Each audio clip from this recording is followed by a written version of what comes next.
ہمارے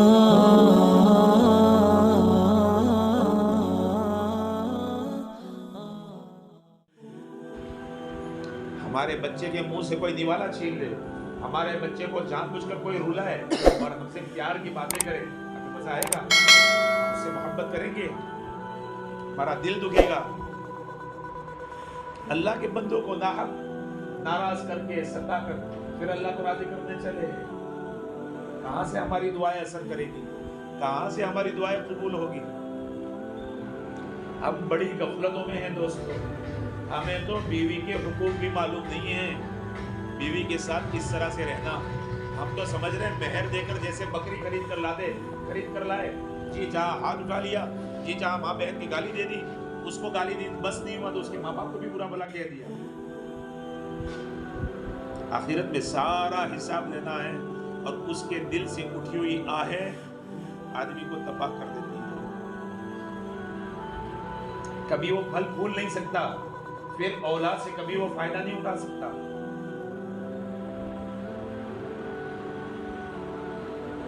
اس لیے میرے محترم دوستو بزرگوں، ہمیں اپنی زندگی میں یہ خاص طور پر سمجھنا پڑے گا اور اس بات کو ہمیشہ سامنے رکھتے ہوئے چلنا پڑے گا کہ دعائیں بھی ہمارا تعاقب کرتی ہے، بد دعائیں بھی ہمارا تعاقب کرتی ہے، بلیا میٹ کر دیتی ہے۔ بادشاہوں کو ہلاک اور تباہ و برباد کر دیا بد دعاؤں نے، فقیر کی بد دعا نے، غریب کی بد دعا نے تباہ کر دیا۔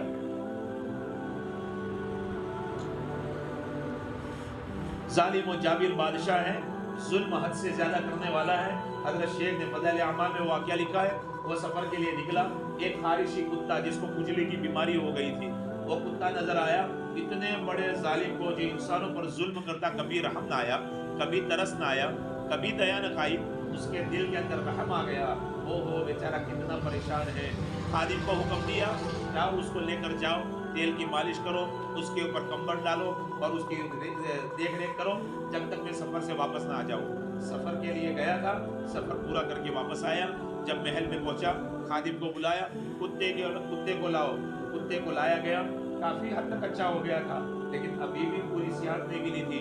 وہ خود خدمت کرواتا رہا، کمبل اس کے اوپر ڈالتا رہا، تو ایک دم تندرست ہو گیا۔ کتے کو چھوڑ دیا، کتا چلا گیا، مر گیا بادشاہ۔ کسی نے خواب میں دیکھا، کیا گزری؟ کہا میرے اللہ نے مجھے اپنے سامنے کھڑا کیا اور یوں فرمایا تو ایک کتا تھا، کتے کی طرح زندگی گزارتا تھا، ہم نے تجھے کتا دیا، تو نے اس خارشی کتے کی خدمت کی، اس کی دعاؤں کی وجہ سے تو جنت کا حقدار بن گیا۔ دعائیں لے اور بد دعاؤں سے بچے، ورنہ کیا ہوگا؟ ورنہ یہ ہوگا کہ ہمیں پتہ بھی نہیں چلے گا، ہماری آخرت اجڑ جائے گی، دنیا اجڑ جائے گی۔ بڑا مال چھوڑا بڑے بڑے مالداروں نے اپنی اولاد کے لیے، لیکن کیا ہوا؟ عمر بن عبدالعزیز رحمۃ اللہ علیہ کی اولاد تو بڑی مالدار بن گئی، دیندار تھی، لیکن اس سے پہلے کے جتنے بادشاہ گزرے، ان کے سالے بادشاہ، ان کے سسر بادشاہ، ان کی اولاد جامع مسجد کے سیڑھیوں پر بیٹھ کر بھیک مانگ رہی تھی۔ آج مغلوں کی اولاد کو دیکھ لو کیا حال ہے۔ بنگال کے ویڈیو آتے ہیں، مغل وہاں رہ رہے، مغلوں کی اولاد ہے جن کے باپ داداؤں نے 850 سال اس ملک پر راج کیا، سونے کی چڑیا بنا دیا۔ آج ان کی اولاد کا کیا حال ہے، ان کی نسلوں کا کیا حال ہے؟ بڑوں کی غلطیاں نسلوں کو تباہ کر دیتی ہیں۔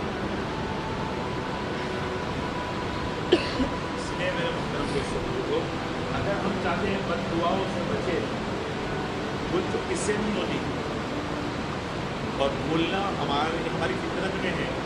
ہمیں معلوم نہیں ہم سے کوئی چوک ہو گئی ہو، کسی کا دل دکھا دیا ہو، تو کیا کریں؟ آئندہ تو چلو بھائی سنبھل کر چلیں گے، لیکن اگر ہو گیا ہو تو اس کے لیے کیا کریں؟ اس کے لیے یہ کرے، جب بھی ہاتھ اٹھائے اللہ سے یہ کہے، اے میرے مولا، جس کو بھی میں نے ستایا ہو، چاہے زبان سے یا ہاتھ سے، اے میرے مولا اس کو جنت دے دے، اس کو معاف کر دے، اور اگر تیری کوئی اور مخلوق ہے، اے میرے مولا میں اس کے پاس جا کر معافی نہیں مانگ سکتا، مجھے تو پتہ بھی نہیں ہے، اے اللہ تیری مخلوق کو اس طرح سے راضی کر دے کہ اس کی آہیں مجھے نہ لگے، اس کی بد دعائیں مجھے نہ لگے، میری نسلوں کو تباہ و برباد نہ کر۔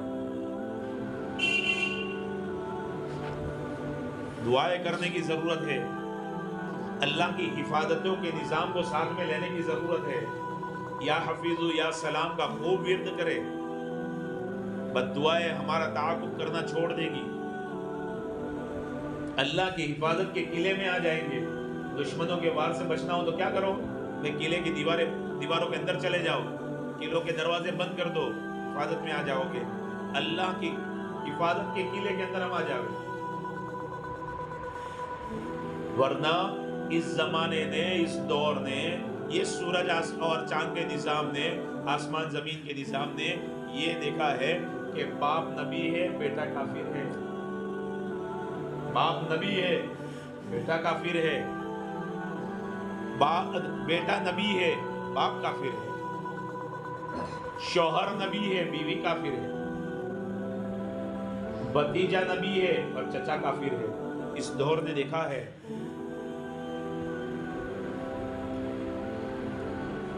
ایمان کب چھین جائے پتہ نہیں، بد دعائیں لگ کر ہی رہتی ہے اگر ہم نے حفاظتوں کا سامان نہ کیا۔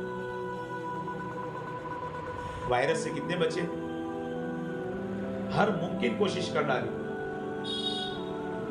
ان بد دعاؤں سے بھی اپنے آپ کو بچانا ہے جو دکھتی نہیں ہے۔ اندھے کے نظام سے بچنے کے لیے اندھے کا نظام لانا پڑے گا۔ بد دعاؤں کا نظام ہمیں دکھتا نہیں ہے، جناتوں کا نظام ہمیں دکھتا نہیں ہے، شیاطین کا نظام ہمیں دکھتا نہیں ہے۔ اس کے مقابلے میں کیا کرو کہ اللہ کا نظام بھی ہمیں دکھتا نہیں ہے۔ اللہ کے نظام کو لانا پڑے گا کہ 313 ایک طرف ہے، 8 تلواریں ہیں، 313 افراد ہے، صرف 8 تلواریں ہیں۔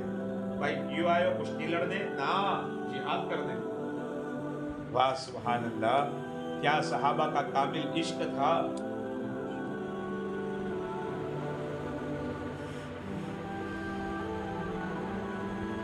عشق آدمی کو خندق کے پار کر دیتا ہے، سوچتا نہیں ہے بس میرے مولا کا حکم ہے نا، مجھے کرنا ہے، اور عقل سوچتی رہ جاتی ہے کیسے کریں گے کیسے کریں گے۔ ایک اللہ کے ولی، بہت بڑے ولی تھے، ان کے مریدین تھے، ایک مرید سے خصوصی محبت کرتے تھے۔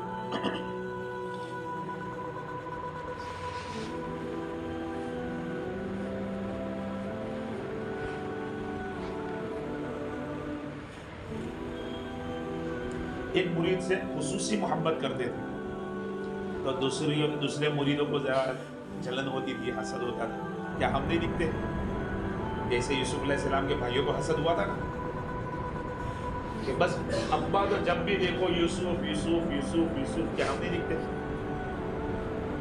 اس حسد کی بنیاد پر حضرت یوسف علیہ السلام کو کنویں کے اندر ڈال دیا۔ سگے بھائی کنویں کے اندر ڈال دیا۔ حسد کتنی خطرناک چیز ہے۔